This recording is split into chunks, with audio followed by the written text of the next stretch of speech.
Welcome to She Rebel Radio, the podcast for high-performing women leaders who want to unlearn conventional rules, leave prestigious careers, and launch businesses of significance. Each week, She Rebel Radio brings you insights and advice from women entrepreneurs who transformed their prestige prisons into daring entrepreneurial success stories. Now, here is your host, Lulu Minns. Welcome to episode 33 of She Rebel Radio, 5 ways women underplay themselves and their businesses. Welcome, ladies. It is She Rebel Friday. I hope you had an amazing International Women's Day, and we are still in Women's History Month.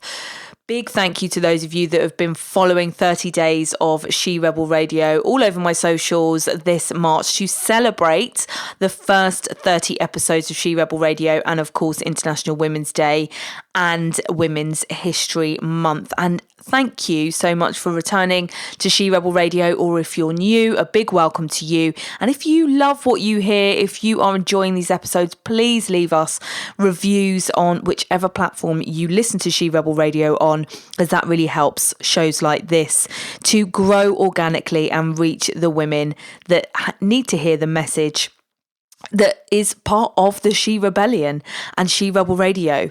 So I wanted to share with you today 5 ways I see women underplaying themselves and their businesses, and some of which I have done myself. Confession time. And also, I feel this is really relevant to, Women's History Month and International Women's Day. And I saw a recent post only yesterday, actually, about after International Women's Day, that was it actually necessary that we had one, and is that equality, etc.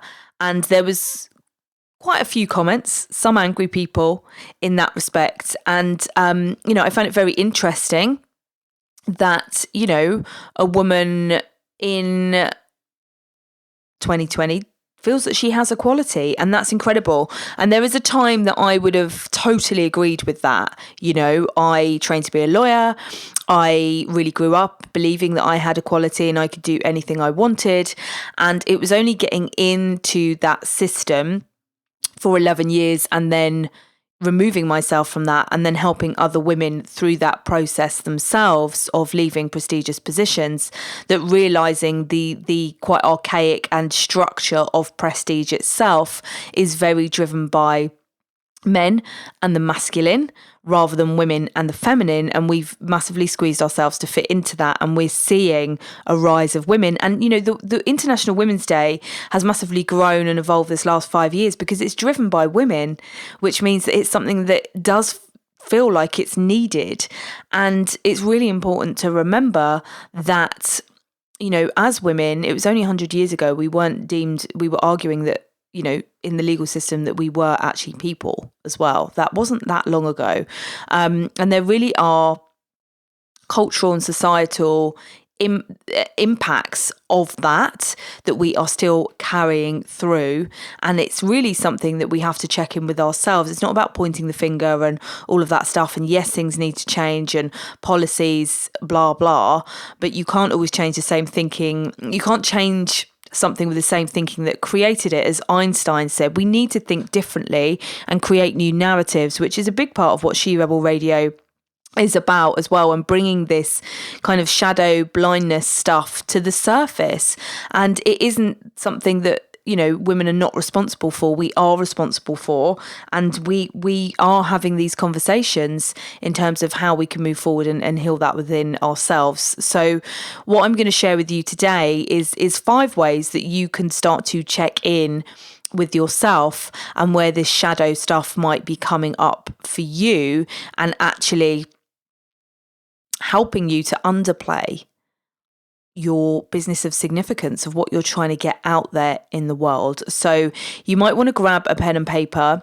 You may want to put your seatbelt on, because I'm in one of those throwing moods of throwing these things at you. And I might be a little bit harsh. It's always done. I said to somebody the other day, I'm not one to be filtered, and I never have been. And the older I get, the less filtered I become. You may have noticed on She Rebel Radio. And that's my power, certainly as a coach and also as a defence lawyer. But I would say it is always done with permission and compassion. So if you ever work with me, then any reflection and insight that I offer you will always be done with your permission, and it will always be done with compassion. For sure. So this episode today is with your permission and with your compassion. So if I have your permission, do keep listening, grab your pen and paper, and I promise on my part that the compassion is there. So the first way I see women underplay themselves and their businesses is when you're sharing on behalf of somebody else. Firstly, you might not be sharing enough and shouting out about the other incredible women doing incredible work. But secondly, I want you to think about how you're sharing it. So I see this, and it bugs me on social media, when women are sharing for other women, the lead is my biz bestie or my friend. And I'm going to be honest with you, and this is with permission and compassion, no one gives a toss about your friend or your business bestie, generally speaking. But they do give a toss. Is that an appropriate choice of word? They do care about knowing someone who really knows their stuff. So if you step into talking about this being a woman of significance, this is a woman that knows more about this subject than anyone else I know. This is a woman who is an expert in this. You should be going to her workshop. You should be listening to her podcast. You should be taking notice of her blogs. This woman knows her stuff. She's the best I know at this. Instead of she's a biz bestie and a friend. Because it's just playing it down.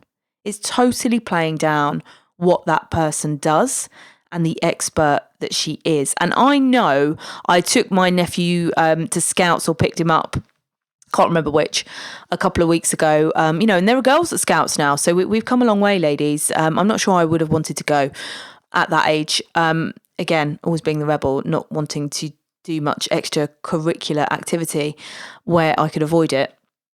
I always wanted to create my own instead, for sure. But there was a group of girls that was sitting, hanging around with their besties in the back, sitting on a table and chatting. And some of the boys were throwing each other around the room and, racing around the room and all of that stuff. So I get it, as women, that connection, that collaboration that we now have in the business world is incredible. But please, let's lead with the women that you are collaborating with the women that you are supporting are one of the best that you know at the thing that what it is that they do. And if they're not, maybe don't share their stuff. Okay? Because what you bring and present to your network is of importance. People value you by that. And if people aren't, you're sharing someone and they're not showing up fully, then stop sharing their work. And if they're not an expert, then maybe don't. So that is number one. Number two, ladies, is not stepping up as the expert yourself. And maybe that's why you're downplaying somebody else, because you're not actually stepping up as the expert yourself with the things that you are an expert in, that you are the best person that you know on this subject. And it may be that you're still discovering what that is. I know for me, it took me a long while to really step into that. I've studied human behaviour for well over 20 years. It's always been my passion. And it was only when really explaining to people, the shift out of criminal defence law into coaching, advocating for women, that I was like, I've studied human behaviour, for as long as I can remember. I even went to university, and I studied sociology and criminology, not law, because that wasn't my passion. It was human behaviour. It always has been. So where are you not using your knowledge, your experience, your wisdom? Where are you not leading with that and stepping up as the expert yourself?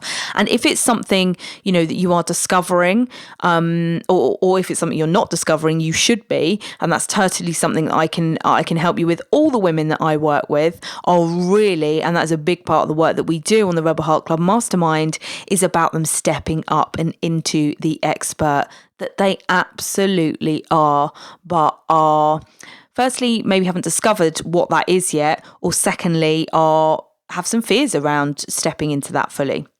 It's really, really common for us as women, and we quite often see, on LinkedIn, etc. And it's no disrespect to guys of saying they're the number one best, they're the life coach of America, or and as women, we can tend to, if we do that, I don't know, do it in not so good way, kind of make it a bit more gimmicky in some respects, instead of just really stepping up and into the expert you are, or you just hide and pretend you're not an expert at all because of the confidence and significance you need to step into that. So if that's something that you want to work on, then you absolutely need to contact me. Number 3 is using your business to validate yourself instead of validating your business idea. So the third way I see women underplaying themselves and their business is using your business to validate yourself. And I'm repeating this, it's a bit of a mouthful. Using your business to validate yourself instead of validating your business idea, which should be the first thing that you are doing. And something I totally missed off my first business. I was too busy leaving that position of prestige as a lawyer and proving that I could get a business idea out there that worked, because I needed that validation of myself outside of me being a lawyer. And I was used to being validated by my exam results, by my achievements, by my boss, by the promotions that I received, by the court judges and magistrates granting my applications. I was used to being validated.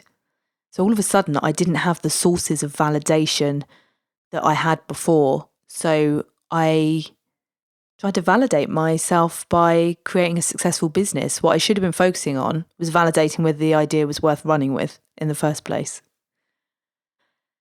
So take a deep breath on that one, ladies. I know. It's, as I said, giving this to you with permission and compassion, because I've freaking been there and worn the t-shirt. That's why I do what I do. Number 4, if you're ready to move on, is not making decisions and not sticking with those decisions. I see this again on social media quite a lot. Can you be on my podcast, or we're going to announce a winner on Tuesday or whatever, and that announcement never comes. Follow through with the things that you say, which winds back to some of the earlier episodes. You're like, be professional, be professional and show up professionally. And if you're, going to tell someone you're going to message them on the Monday, or you're going to announce something on the Wednesday, freaking show up and do it. Follow through, and it's so important that you make decisions, which in Latin means to cut off, and talking about healing certain things in terms of the society, living in an equal society.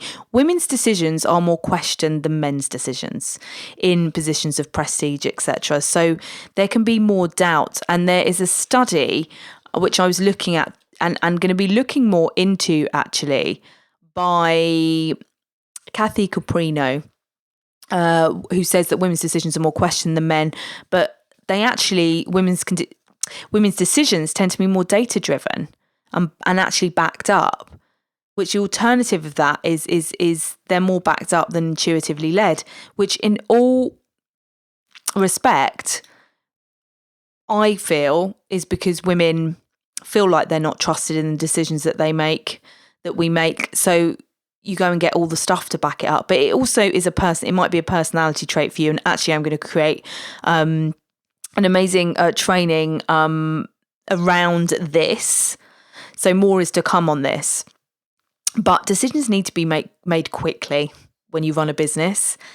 And you haven't always got the time to back them up with the head-based stuff. You have got to develop a trust with yourself that you follow that intuition and you can make decisions from that space, because otherwise you're going to waste an awful lot of time, gathering all the information in order to make a right decision. And actually, it doesn't matter whether the decision is right or wrong. The Harvard Business Review confirmed that the best CEOs know that a wrong decision is better than no decision at all. So if you are deferring decisions to gather loads of information, then you're really going to harm yourself if you're not decisive and cutting off all options. Because what happens is you just stay like smack bang on the fence, not moving left or right, and you can't move a business forward. We've seen that in the UK with Brexit. The economic damage was done because there was no freaking decision that was properly made. It didn't matter what was right and what was wrong. It was someone needed to make the freaking decision and run with it. Otherwise the economic damage is done, and that is the same for your business. So you need to be making decisions from a real intuitive place, and from a real anchored place, which, as I said, I'm creating something for you. So stick with me on that. And finally, number 5 is binging on free content. Binging on free content, save for She Rebel Radio. Binging on free content when you're creating your business of significance and not actually investing in yourself. Because the free stuff is great, but it will only get you so far. It will only get you so far. And if you are binging on all the free stuff, from all the people, all the free stuff, and it's really not getting you anywhere, then that tells you something, because a lot of your answers come from within. And it's, yes, absolutely, and a really good filter to this is just listen to She Rebel Radio. No, I'm only kidding. A really good filter to this is I make myself laugh.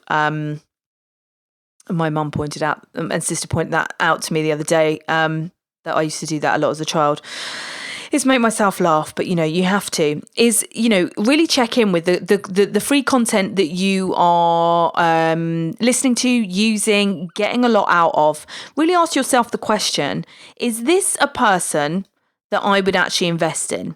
Would I invest money in spending time with this person, in learning from this person, in receiving more content from this person? And if the answer is yes, I would, even if you can't right now, or you feel that you can't right now, then dive in. But if it's like, no, I would never buy anything off this person, then don't binge on their content. And I actually sent an email out the other day about my members group, which is just £55 for the year, which is attached to She Rebel Radio, the members group. And quite, not a huge amount, but a few people, totally unsubscribed. And I was like, and some of them have been on my list for a while, never, invested in anything. And I actually started thinking about that. And I was like, that's actually quite a good thing, because if you're never going to invest in any support from me at any stage, that's always the case, but you don't need to binge on my content for sure. Because there's no point in doing it. Anyone that I've, and I did go for a phase, as I said, I've created these steps for you because I see it in the clients that I work with. I see it online. I've been there myself. It's and have been, in the online world for 5 years. This virtual reality, creating a business in that space. And there was a time where I was like downloading all the stuff and the blah, blah. But, now it's a real filter for me. If I wouldn't ever buy anything off this person, then I'm not going to read and I'm not going to binge on their content, because investment, we pay for what we value. So if you're not going to ever pay for anything from that person, then you don't really value what it is that they're bringing to you. So don't waste your time doing it. It may be that you're discovering whether that person is someone that you would, have that support with. But yeah, I just think that's a really good filter to bring. Hopefully I won't get loads of unsubscribes from She Rebel Radio. But yeah, I'm no holds barred today, with permission, making up my own words, with permission and compassion. So I want to leave you with this. On this solo show, International Women's Day, Women's History Month, is imagine how things would change for you in 2020 if you called out your business besties and friends as the experts that they really are. Number 2, if you stepped up yourself as the expert that you are and did the work to find out what your expertise is, which I can absolutely help you with. Number 3, if you validated your business idea fully instead of using your business to validate you. Number 4, if you made decisions quickly and followed through on them from a real visionary space. And number 5, if you only downloaded and listened to the free content of someone that you might actually pay to spend time with, be supported by, or to learn more from. Just imagine how 2020 would change for you. That's it from me, episode 33 of She Rebel Radio. I can't wait to share more with you over the next few weeks, and please do continue to follow us on 30 Days of She Rebel Radio. And as always, do reach out to me if I can help or support you in any way. Have an amazing Friday. Thanks for listening to She Rebel Radio, the podcast for high-performing women leaders who want to unlearn conventional rules, leave prestigious careers, and launch businesses of significance. She Rebel Radio is executive produced and hosted by women's advocate and coach, Lulu Minns. If you enjoyed this episode, make sure to subscribe so you never miss another episode. You can find Lulu Minns on Facebook and LinkedIn at Lulu Minns, and on Instagram at LuluMinns_biz. Until next week, keep rebelling against the rules and designing success your way.